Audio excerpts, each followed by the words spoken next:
"Pack your things and get out of my house."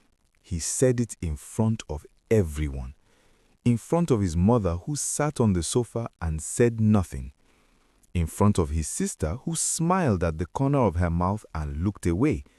In front of the houseboy, who suddenly found something very important to do in the kitchen. He said it loudly and clearly, and without a single moment of hesitation. And she stood there in the middle of the sitting room of a house she had cooked in and cleaned in and prayed in for 6 years, and she looked at him with an expression nobody in that room could quite read. She did not cry. She did not beg. She did not raise her voice. She simply nodded once, slowly, the way a person nods when they have just received information they already knew was coming. She went to the bedroom. She packed 1 bag, not 2, not 3, 1, as if she had done this in her mind 1,000 times already and knew exactly what she needed and exactly what she was leaving behind. She walked back through the sitting room. She looked at him one last time, and she walked out of the front door into the Abuja afternoon without a single word. The gate closed behind her. His mother shifted on the sofa. His sister stopped smiling. The houseboy stayed in the kitchen. And the man who had just thrown away his wife stood in his own living room and felt, for one brief and quickly suppressed moment, something that felt uncomfortably like mistake. He pushed it down.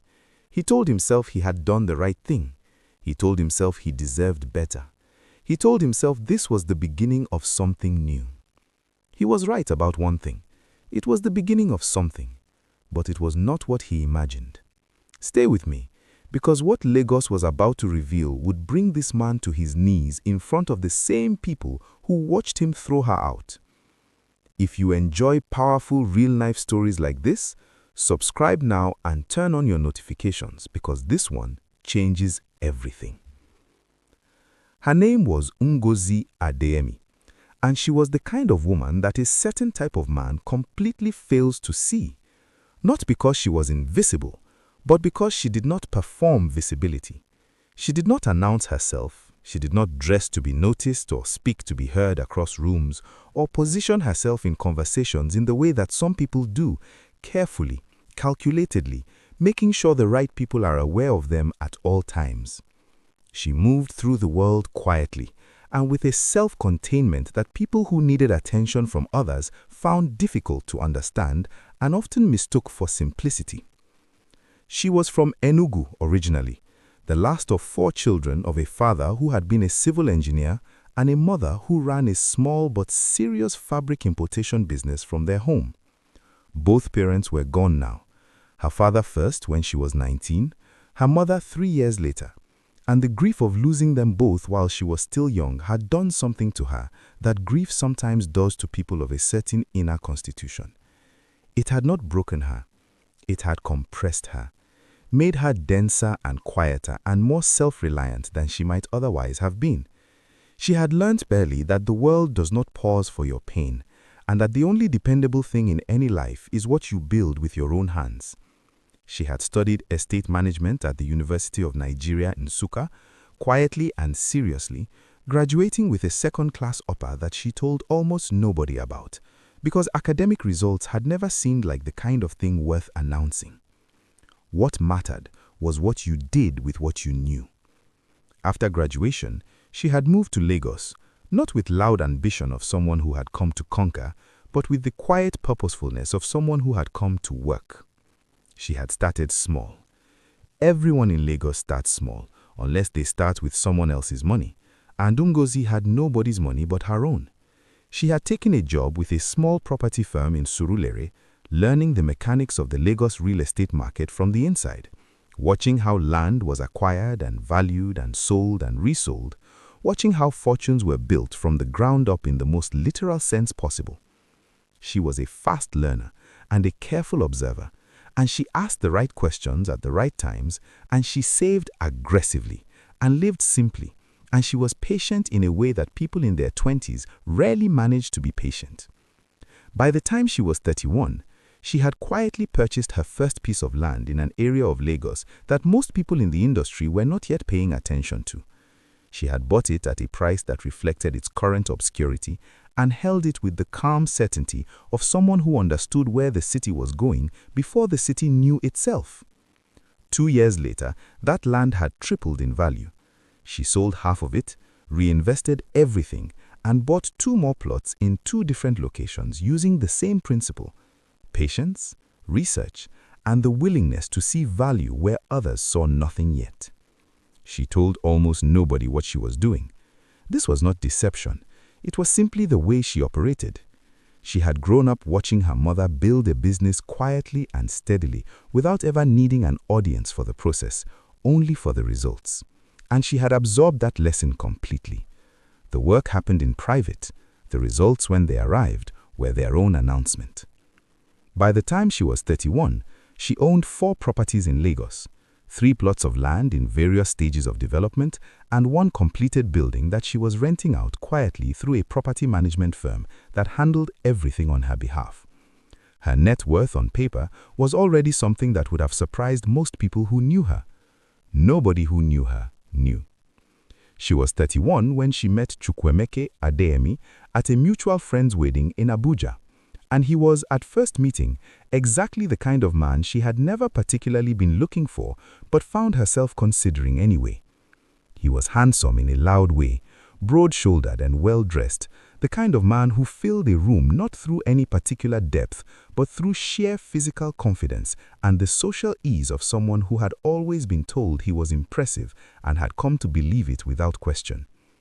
He worked in procurement for a government ministry in Abuja, a position that paid reasonably well and came with the particular swagger of a man who understood that in Nigeria, proximity to government money was its own form of status.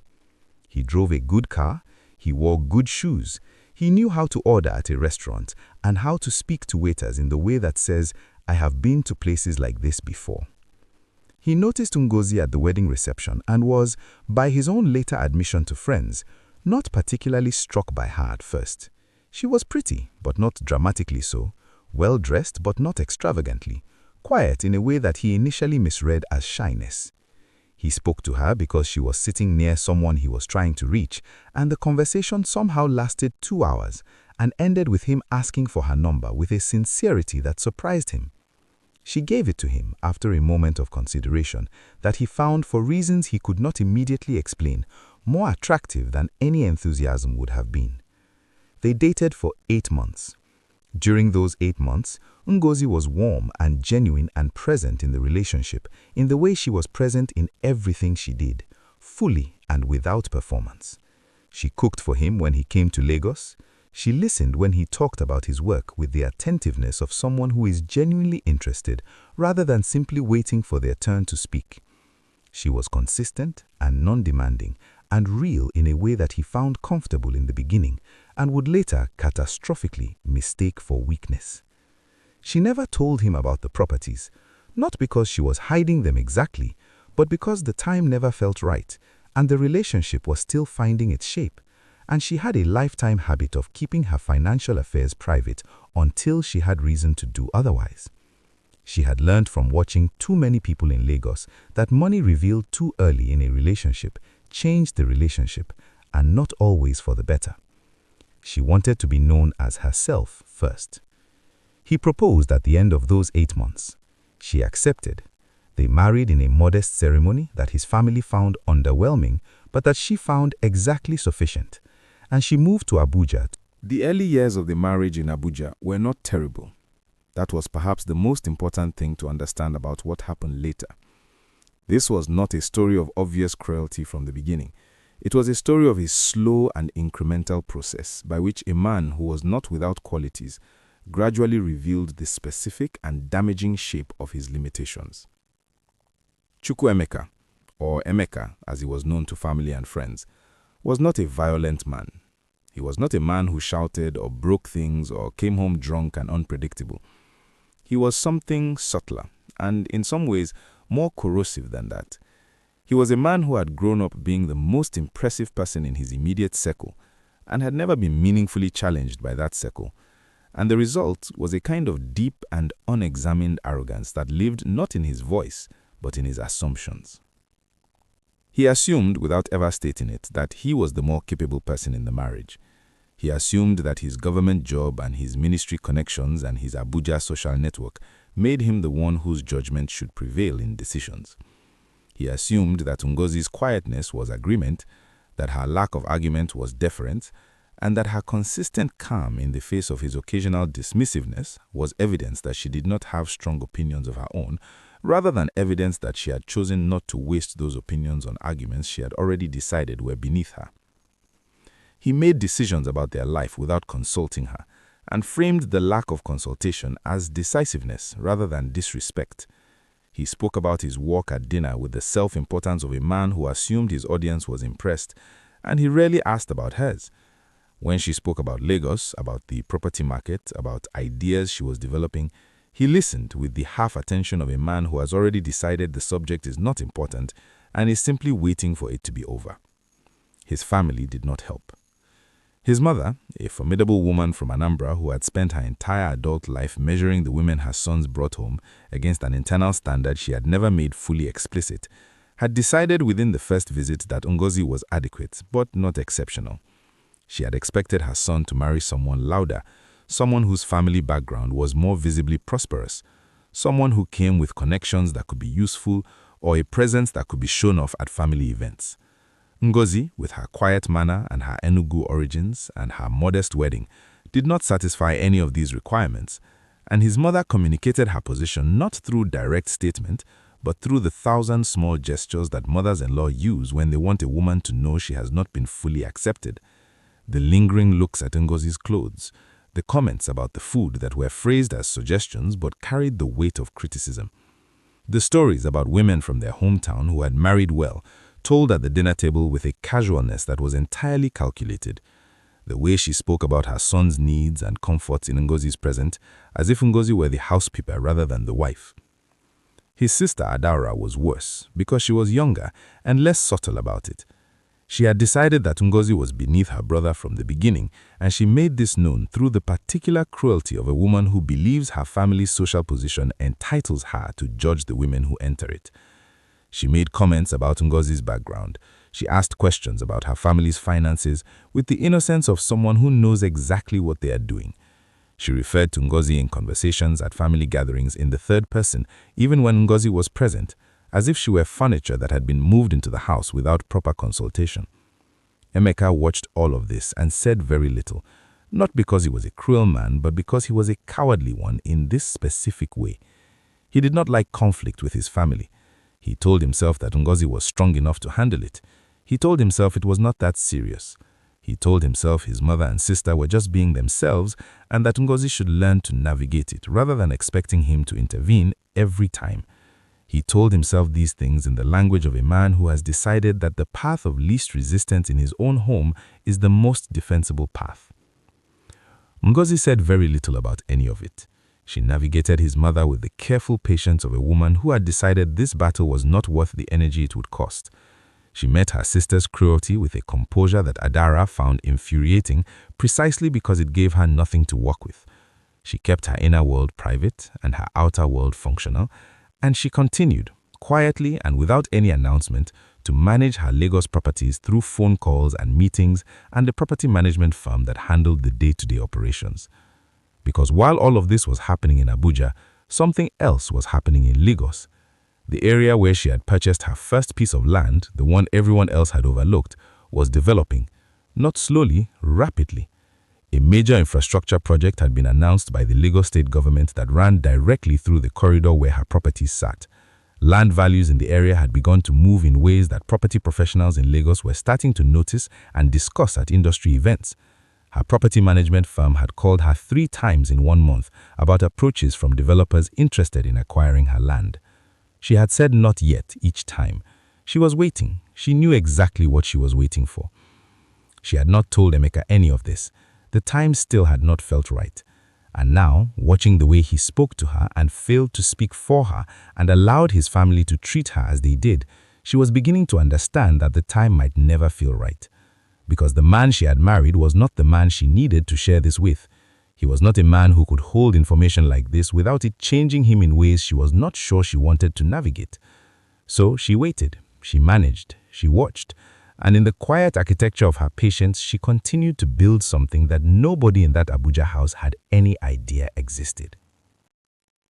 Her name was Bimpe, and she arrived in Emeka's life the way these things always arrive, through this specific vulnerability that opens in a man when he has spent years being subtly told by the women around him that the woman he chose was not enough.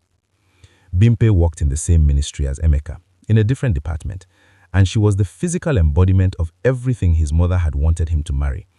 She was from a Lagos family with visible money and visible connections. She dressed loudly and expensively, and with the confidence of a woman who had been told she was exceptional since childhood and had never received sufficient evidence to doubt it. She drove her own car that her father had bought her.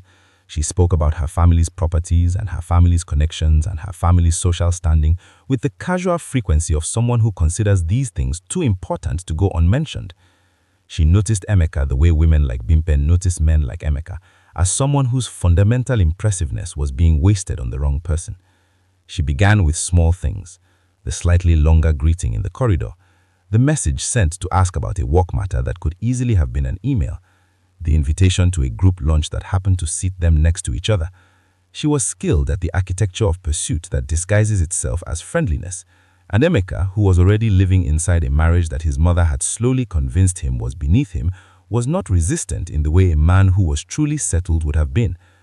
The friendship deepened over months. He told himself it was innocent. He told himself they were colleagues. He told himself that having someone who appreciated his intelligence and his position and his potential was not a betrayal, it was just a friendship. And if there was a particular energy to this friendship that was different from his other friendships, well, that was simply chemistry, and chemistry was not a crime. He began to come home later. He began to take his phone to the bathroom. He began to have the particular distracted quality of a man whose attention is being divided between the life in front of him and the life he is considering. Ngozi noticed all of it with the precision of a woman who notices everything and says very little.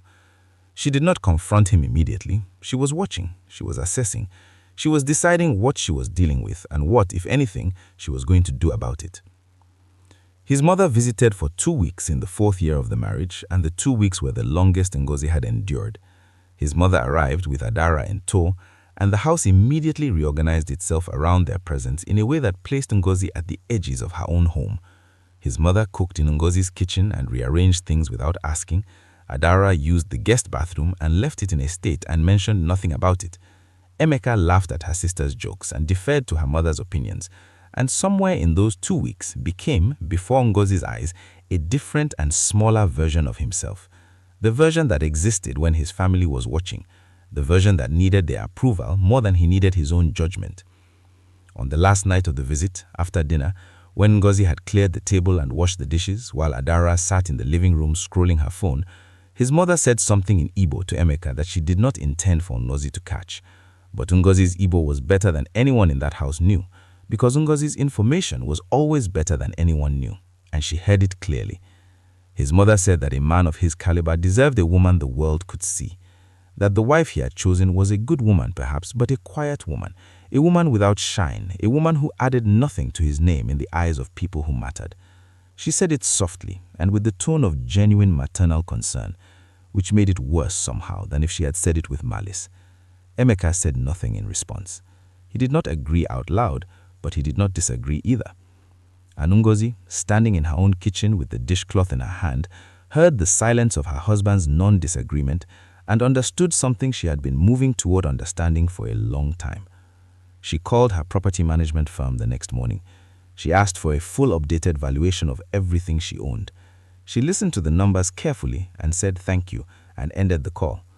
Then she sat in her kitchen with a cup of tea and made some quiet and important decisions about. It came on a Thursday.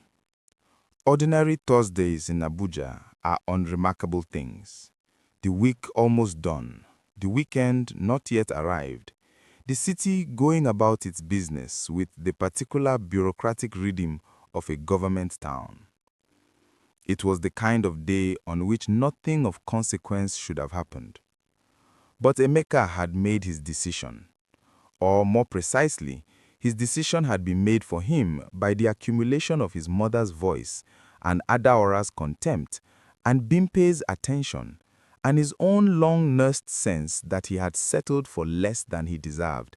And all of these things had reached a tipping point that Thursday afternoon when he came home from work to find Ngozi on the phone in the bedroom, speaking in a low, serious voice about figures that were large enough to stop him in the doorway.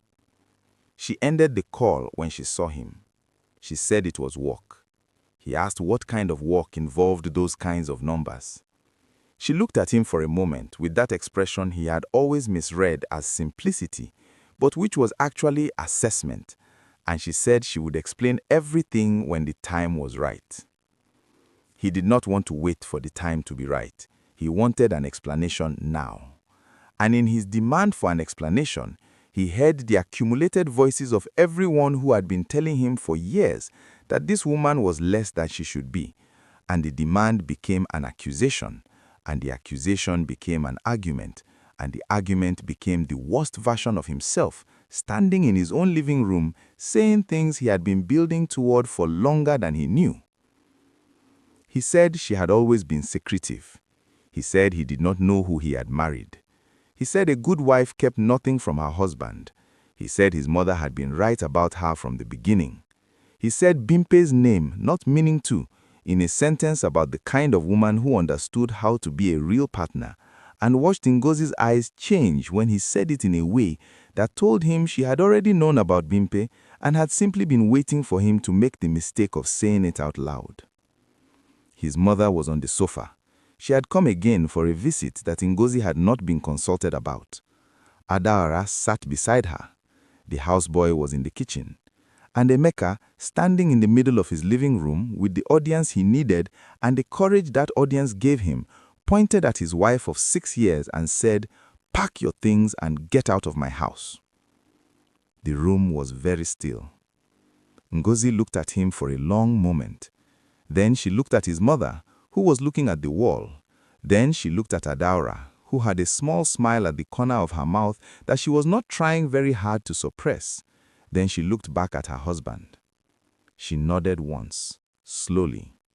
She went to the bedroom and packed one bag. One, as if she had rehearsed it, as if she had known the weight and shape of this moment for a long time and had decided exactly what it required. She walked back through the sitting room. She did not look at his mother. She did not look at Adaora. She looked at Emeka one last time with an expression that he would spend a very long time trying to decode and failing, because it was not the expression of a woman who had been defeated. It was the expression of a woman who had just been released. She walked out. The gate closed. And in the silence that followed, his mother shifted on the sofa, and Adaora stopped smiling, and the houseboy stayed in the kitchen, and Emeka stood in the center of the room, feeling something he pushed down quickly and did not examine. He called Bimpe that evening. She came over. She told him he had done the right thing. She sat on the sofa in Ngozi's house and crossed her legs and looked around the living room with the proprietary assessment of a woman who is already measuring the space for her own arrival. Emeka told himself he was free. He was not free. He was standing at the edge of the most consequential mistake of his life and calling it liberation. Ngozi took a flight to Lagos that same evening. She did not call anyone to tell them what had happened. She did not post anything. She did not perform her pain for anyone's benefit or seek the comfort of a crowd. She sat in the economy seat with her one bag in the overhead compartment, and she looked out of the window at the darkness below, and she felt something that was not quite grief and not quite relief, but something that lived precisely in the space between those two things. The driver from her property management firm was waiting for her at the airport. He drove her not to a hotel and not to a relative's house, but to a building in one of the most sought-after addresses in Lagos, a building Emeka never knew about, whose address had never come up in 6 years of marriage, whose value had never been part of any conversation they had ever had. The building was on a plot of land she had purchased 11 years ago, when the area was still being overlooked by everyone except the most careful observers of where Lagos was going. It was a house that she had built in stages over 7 years, quietly and without announcement, using the proceeds of her property sales and reinvestments. Designed by an architect she had worked with closely to produce something that was not about show, but about substance, about the kind of quality that reveals itself slowly the way good things do. It was a 4-story building with a compound that sat behind walls that were deliberately understated from the outside. You would drive past it and think it was a mid-range commercial property unless you knew what you were looking at. But inside the walls was a different world entirely. The compound was beautifully landscaped, the building itself finished to a standard that Lagos contractors did not often achieve without being pushed relentlessly toward it, and Ngozi had pushed relentlessly. The interior was spacious and calm and filled with the kind of considered detail that comes from a person who knows exactly what they want and has the patience to wait until it is done correctly. She had been renting it out as a short-stay luxury property for the last 3 years through her management firm, generating a monthly income that was more than Emeka's annual government salary. She never mentioned this, not once. She walked through the entrance of her building that night she arrived from Abuja, set her one bag down in the master bedroom, sat on the edge of the bed, and for the first time since the sitting room that afternoon, allowed herself to feel the full weight of what had just happened to her marriage. She cried, not dramatically, the way people cry when they are alone and no longer need to manage how they appear, the quiet, sustained crying of someone processing a real loss, because despite everything, despite all she had known and observed and quietly decided, she had loved Emeka. Not perfectly, not without reservation, but genuinely. She had wanted the marriage to be something different from what it had become. She had hoped longer than was perhaps wise that the man she had seen in those 8 months of dating was more present than the man who had stood in his living room and told her to leave. She gave herself that night to feel it. In the morning, she washed her face and made herself tea in her own kitchen and called her lawyer. While Ngozi was quietly reorganizing her life in Lagos, things in Abuja were already beginning to move in directions Emeka had not anticipated. Bimpe moved into the house with the speed of a woman who had been waiting for exactly this opportunity. She arrived with her things and her opinions, and her mother, who came for a visit in the second week, and sat in the living room with the satisfied expression of a woman whose daughter had upgraded. Adaora came and approved loudly. His mother came and was warmer than she had been in years. For the first month, Emeka felt something that resembled happiness. The house was louder now. There were people coming and going and opinions being shared, and a social energy that he had convinced himself was vitality rather than noise. Bimpe dressed well and spoke confidently and represented him in events in ways he had always wanted to be represented. When they walked into a gathering together, she commanded the room in the way his mother had said a man of his caliber's woman should command it. But Bimpe came with expenses that revealed themselves gradually and then all at once. She had grown up in a world where money flowed outward freely, and she had no particular instinct for managing it inward. She spent on clothes and events and gifts for her own family with the ease of someone who had never needed to think about the relationship between income and expenditure. She expected a lifestyle that Emeka's government salary, which had always been sufficient for one person and adequate for 2 careful people, was not designed to support. He began to feel the pressure in the 3rd month. The 4th month brought a credit he had not planned for. The 5th month brought a conversation about moving to a bigger house in a better part of Abuja that left him doing mathematics in his head that did not resolve into comfortable numbers. And then the work situation changed. The ministry where he worked underwent one of the periodic reshuffles that government ministries in Nigeria undergo when administrations change their priorities.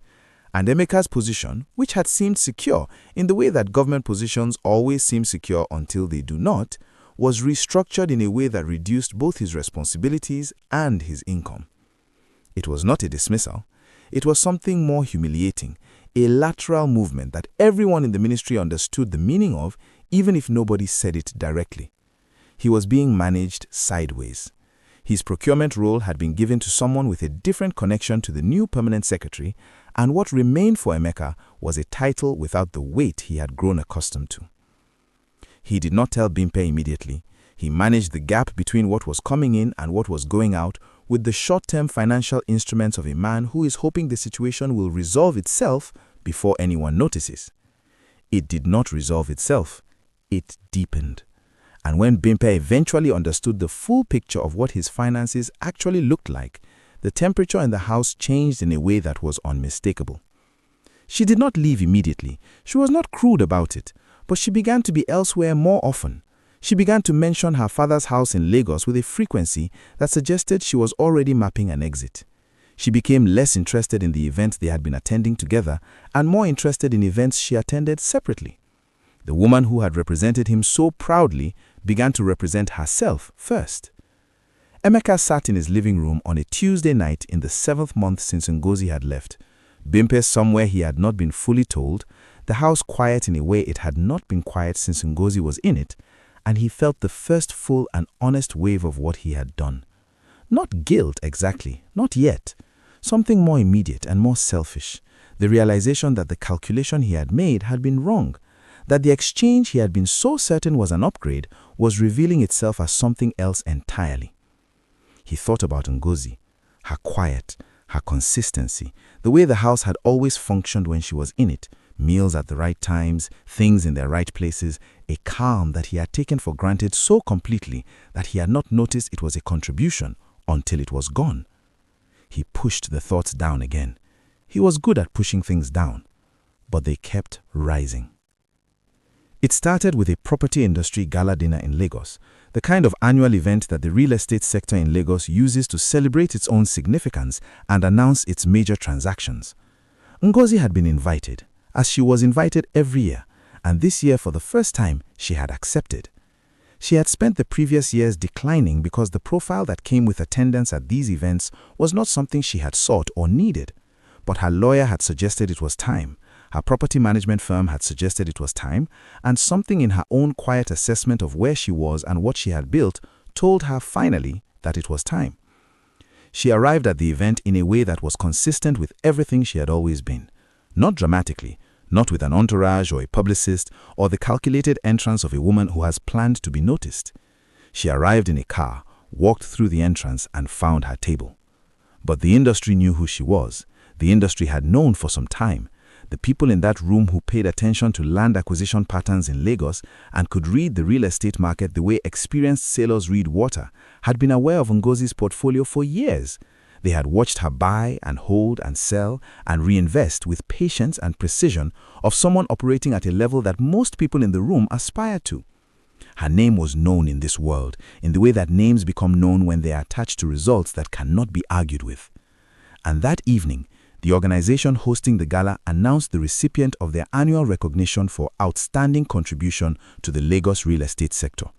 The contribution being recognized was a land and property portfolio that, over the course of 11 years of quiet and disciplined investment, had accumulated to a value that the presenter announced with the slight dramatic pause of someone who understands that numbers at a certain level require a moment of silence. The number they announced made the room go quiet for a different reason than the presenter had intended. It was not the silence of ceremony. It was the silence of people doing rapid recalculation.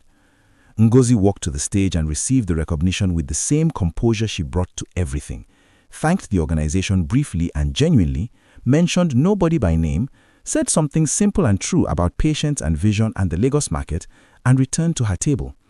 The room did not stay quiet for long. Lagos does not stay quiet. The conversations that erupted around that room and moved from table to table and then from phone to phone and WhatsApp group to WhatsApp group with the velocity of information that people find too significant to keep to themselves had spread across the industry before the dinner was over. By morning, they had spread beyond the industry. By the following evening, the story had reached Abuja. Specifically, it had reached Adaora, who had a friend in Lagos who had been at the dinner and who called Adaora with the kind of breathless delivery that people use to share information they know will detonate on arrival. Adaora called her mother. Her mother called Emeka. Emeka, sitting in his quiet house with Bimpe increasingly absent and his finances increasingly uncomfortable, listened to his mother's voice on the phone describe what had been announced at a Lagos gala dinner about a woman they had all watched walk out of a house with one bag and had believed they were done with. He sat with the phone in his hand for a long time after the call ended. He thought about the phone call he had interrupted in the bedroom. He thought about the figures he had heard and demanded an explanation for and been told the time was not right.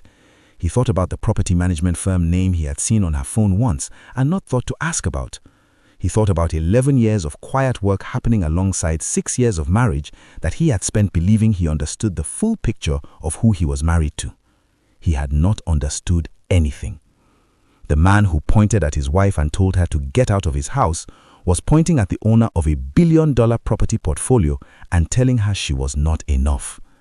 He set the phone face down on the table. Across the city in Lagos, in her building on that quiet street, Ngozi was having dinner alone at her own table, reading something, entirely unbothered. Emeka came to Lagos. He did not call first. He arrived at the address that Adaura had extracted from her friend, who had extracted it from someone at the gala. And he sat outside in his car for 20 minutes, looking at the exterior of a building he had never known existed and trying to reconcile it with the woman he had thrown out of his house with one bag. He knocked. The gatekeeper looked at him without recognition and asked who he was. He gave his name. There was a wait while the gateman made a call. Then the gate opened and he was directed not into the house, but to a small sitting area in the compound, a covered outdoor space with chairs and a low table and plants, the kind of thoughtful detail that characterized everything Ngozi did. She came out to meet him after 10 minutes. She was dressed simply, no performance, no preparation for this moment visible in her appearance. She sat across from him in the compound she owned on the land she had held longest, the one everyone else had overlooked, that now sat in an area of Lagos that had become one of the most commercially significant corridors in the city. The development had attracted serious institutional interest. The numbers being discussed in the meetings her lawyer attended on her behalf were the kind of numbers that made the gala announcement seem like a beginning rather than a conclusion. She hired a small team. She opened a proper office. She stopped managing everything through the firm she had used as a buffer and began to operate under her own name. She sat across tables from developers and investors and government representatives, and she negotiated with the precise, unhurried confidence of a woman who knows exactly what she has and has never needed anyone else to confirm its value. She thought about Emeka sometimes, not with the consuming frequency of grief, but with the occasional quality of reflection that comes when you have processed something fully enough to examine it without being pulled under by it. She thought about the early months of their relationship, when he had seemed genuinely capable of the depth she had hoped for. She thought about the specific moment she understood that he was not. She thought about the night she packed one bag, and she thought about the handshake in the compound, and the way that things end, and how the ending is also sometimes the beginning of the thing you were always supposed to be building. She did not remarry quickly, or loudly, or in any way that suggested she was waiting to replace what she had lost. She was not interested in replacement. She was interested in continuation. She continued. She expanded her portfolio. She mentored 2 young women from Enugu who had come to Lagos with the same quiet purposefulness she had arrived with years ago, and she told them what her mother had told her by example, that the work happens in private and the results are their own announcement, and that the most important thing is to know what you are building, even when nobody else can see it yet. She had a garden installed on the roof of her building. On evenings when Lagos was doing what Lagos does, being loud and alive and impossible and magnificent, she would go up to the rooftop garden with a cup of tea and look out over the city that had been the location of everything she had built, the ground beneath the patience, the canvas for the vision, and she would feel something she had no single word for, but which contained gratitude and satisfaction, and the particular peace of a person who has arrived at a version of their life that belongs entirely to them. Emeka, she heard through the occasional piece of information that filtered through mutual connections, had left the ministry. He was doing something in private business that was not yet clearly defined. Bimpe had returned to her father's house in Lagos. Adaora had stopped making comments about women who were not enough. Her mother had said nothing publicly about what transpired, which was its own kind of statement. None of this gave Ngozi satisfaction in the way that revenge gives satisfaction. It was simply information, the way all things are simply information when you have enough distance from them to see them clearly. She finished her tea. She looked out over Lagos. The city glittered back at her with the indifferent brilliance of a place that does not know or care about any individual story, but contains all of them simultaneously, the triumphant and the broken, the patient and the reckless, the people who understood what they had, and the people who did not understand until it was gone. She understood what she had. She had always understood. That was the thing that none of them had ever managed to take from her. Not his arrogance, not her mother's contempt, not her sister's cruelty, not the Thursday afternoon in that Abuja sitting room with an audience assembled to witness her humiliation. She had known her worth before any of them thought to ask the question. And she had gone on building, as she had always done, quietly, steadily, without looking back. The most dangerous thing you can do to a person who knows their own value is to treat them as if they do not have any. Not because it will break them, but because it will simply remove them from your life, and you will only understand what you removed when Lagos tells you the story of who they really were. Not every quiet person is waiting for your permission to exist. Some of them are simply waiting for the right moment to show you what they were building while you were busy underestimating them. And by the time that moment arrives, your opinion of them will no longer be relevant. Comment below.